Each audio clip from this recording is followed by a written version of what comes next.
with the upper cabinets finished, I can get them installed. They go right here, cover over this, well, part of this window anyway, because the rest of the cabinet that goes in the corner will cover over the rest of it. And I need to mount these so that the gantry that this camera is mounted on will clear it on the top. So I've determined that it needs to be 42 inches down from the track that's up there. I'm using the track rather than the level because, first of all, I used a level to mount the track in the beginning, and also I need to have that clearance, which I left very little. So I'm going to measure down 42 inches from the track, mount this cabinet over here first. It comes to about here. The other one comes over to where the one in the corner starts or ends, and that's around here. Now I really don't have anything to fasten it to in this window opening, so I need to get something in here to add support, blocking, for me to drive screws into to hold the cabinet up.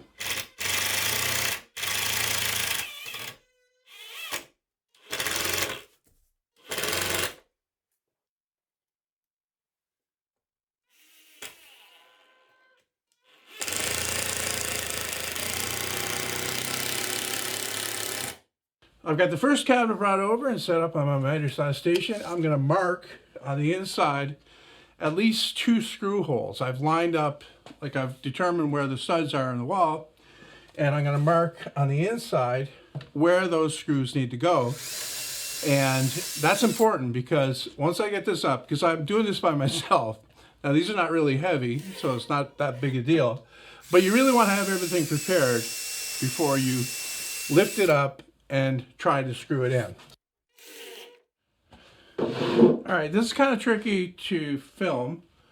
I'm going to take the cabinet, I'm going to put it in here. I've already set up a prop, which is just a stick that I can move up and down to adjust the height, and set the cabinet up on that, and then I can screw it to the wall. Drive in 1 screw at least. Now notice I've got my impact driver inside the cabinet, so I don't have to try to look for that. What I do is set the cabinet up against the wall on the back, come in above the prop, set it down on that, push it up tight against the cabinet that it goes up tight against, and then I can check the lines. I'm not up to the mark, so I left a little bit of room to adjust that, to drive the prop in, because the prop is sitting on a piece of wood. Probably would have worked a bit better if I had have moved this stuff out of the way, but then that's more work. Oh, that's too high. And yeah, that's good right there. Okay, so I'll drive this screw in.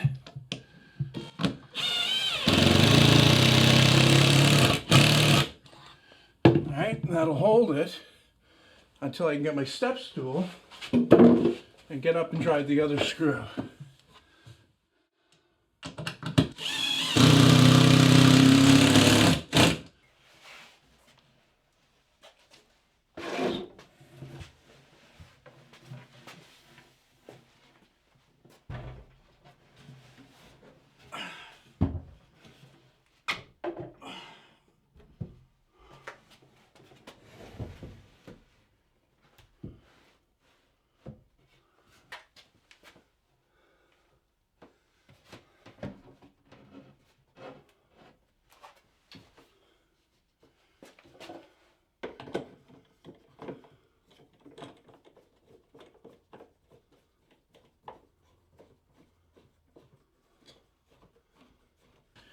Alright, so what I just did was I carried over the other cabinet, set it up on the prop, put it up tight against this cabinet, and I used a clamp to hold them together and hold it in place so that I can check everything out. I took the time to line it up on the bottom.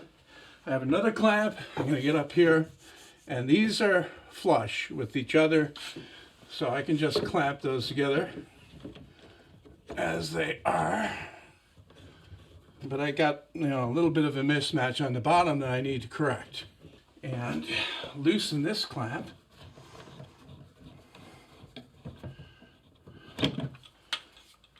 Down further. And then I can pull them in line. Or I may have to loosen that screw over there that I already drove in while I'm pulling out on this one, just to get it to the point where they will line up. See, walls are almost never perfectly straight, so that's what you're dealing with here. Now, once these are lined up properly and clamped together, I'm actually going to screw these together through this face frame. That keeps them really well lined up.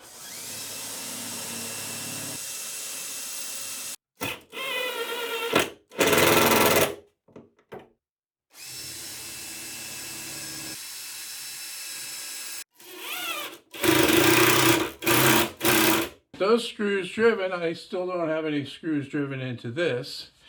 I'm going to check the faces to see how plumb the cabinets are this way. And, you know, if this is a kitchen, they really should be perfectly plumb.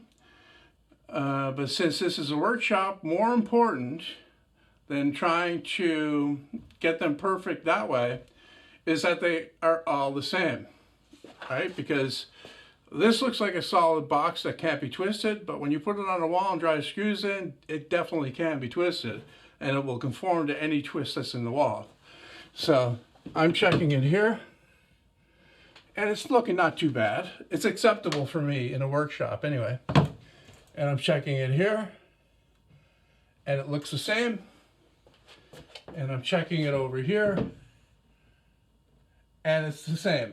So that's the important thing, because if they are not the same, that means the cabinet is twisted. When you put the doors on, they won't close properly. They'll be out of line. They'll look bad. So you want to try to get these consistently close to plumb as you can, but more importantly, close to each other. Now I'm going to drive in the rest of the screws that actually hold it on the wall. Typically I want 4 screws in each cabinet, 2 on the bottom, 2 on the top, that go directly into the studs. And that, along with everything else that is screwed to, will provide more than enough support for these cabinets.